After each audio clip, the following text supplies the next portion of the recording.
Hey guys, welcome back. Excuse the stain on my shirt. I just had dinner and it's like 9:30.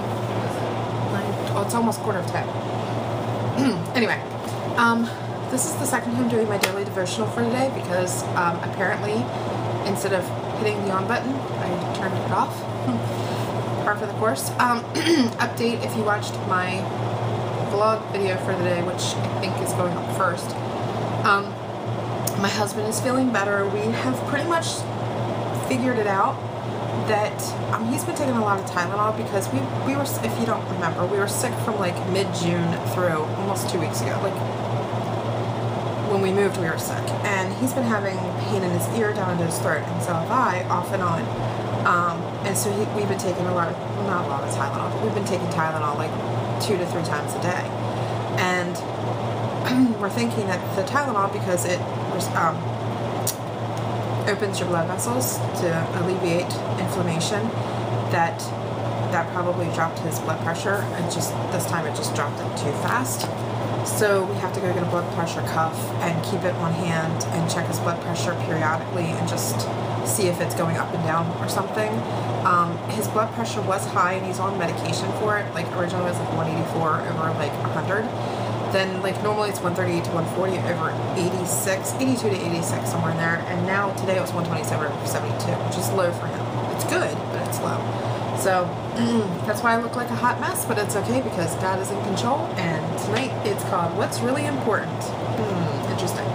This is taken from 1 John chapter 2, verse 15 from the KJV, which is the King James Version. And it reads, "Love not the world, neither the things that are in the world. If any man love the world, the love of the Father is not in him."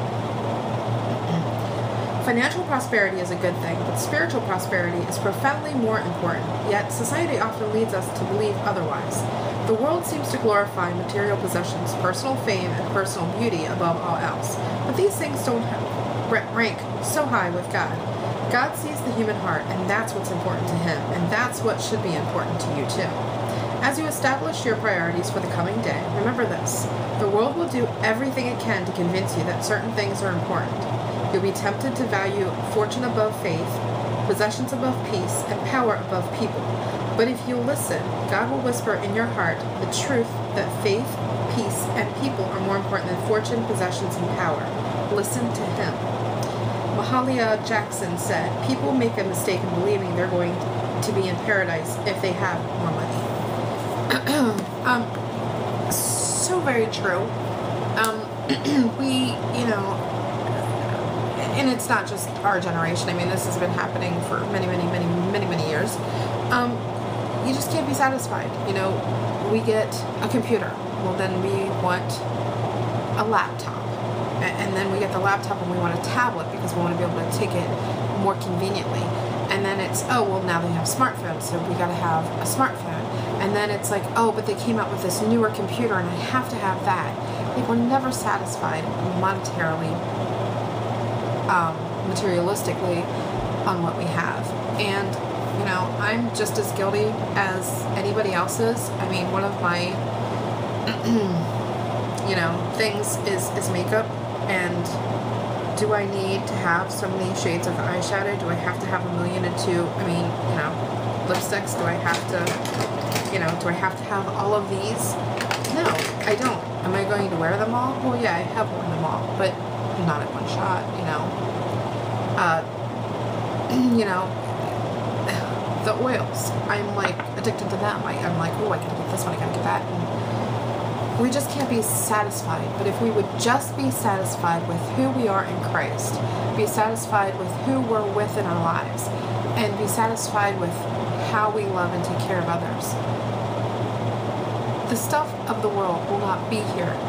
When we go to heaven, we're not taking it with us. This world's going to implode on itself, and there will be nothing left. And so we work so hard to pay for this and have that. I mean, I know so many people, good people, that have, too much money. And they are always on vacation. They're, buying the newest of everything. And they have to have the best of the best. And, when they get a brand new car, it has to have the best stereo. It has to have the sunroofs. It has to have everything, every bells and whistles that you can possibly think of. And it makes me sit there and think, yeah, they're nice things to have, but when you lay down in bed, who's going to hold you? That car's not going to hold you. That computer's not going to hold you. That significant other that you have in your life is who's going to hold you. And that's what's more important. Like today, my husband called me, and most of you will know this by the time this one goes up, that he was having dizzy spells. He was, sweating profusely, felt nauseated, tunnel vision, a whole bunch of weird symptoms that he's never really had. And he was like, should I come home or should I stay and try to gut it out? And I was like, okay. I simply just said to him, if you feel that bad that you need to come home, then come home. Don't even second guess it, just get in the car and come home. If you think for even a moment that no, I can put up with it, then stay and try to last as long as you can. Either way, I'm going to support you and it's all fine. About 10 minutes later, he calls me. He's like, my boss won't let me leave because he doesn't trust me driving. Can you come get me? Absolutely. Didn't even think twice about it. Wasn't mad. Just like, okay, well, let's go. And he was like, what if I can't come back to work tomorrow? I'm like, so you can't come back to work tomorrow? It's a job. Like, you're more important to me than any amount of money that you can make in a paycheck. And I think that's what a lot of people, they're workaholics. And their marriages are dissolving, their relationships with their family is dissolving, and they want to blame everything else, but it's the fact that you're putting everything above your family, and that's not how it's supposed to be. I mean, in my view, and this is just my opinion, so take it with whatever, grain of salt if you want to, I believe God's number one. If you're going to, tower it up, God's number one. Number two should be your significant other.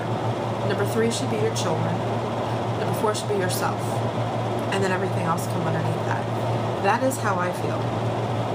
There's too many people out there that put their job above God. They put their job above their families.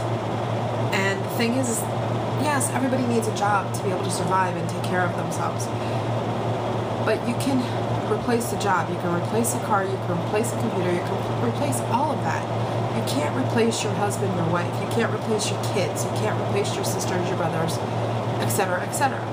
Those are all precious gifts that God has given to us that we cannot duplicate. So it was a good one for today. Very, very true.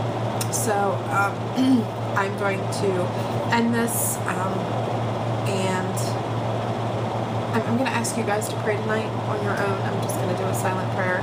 Just bow my head real quick, and I'll let you guys go.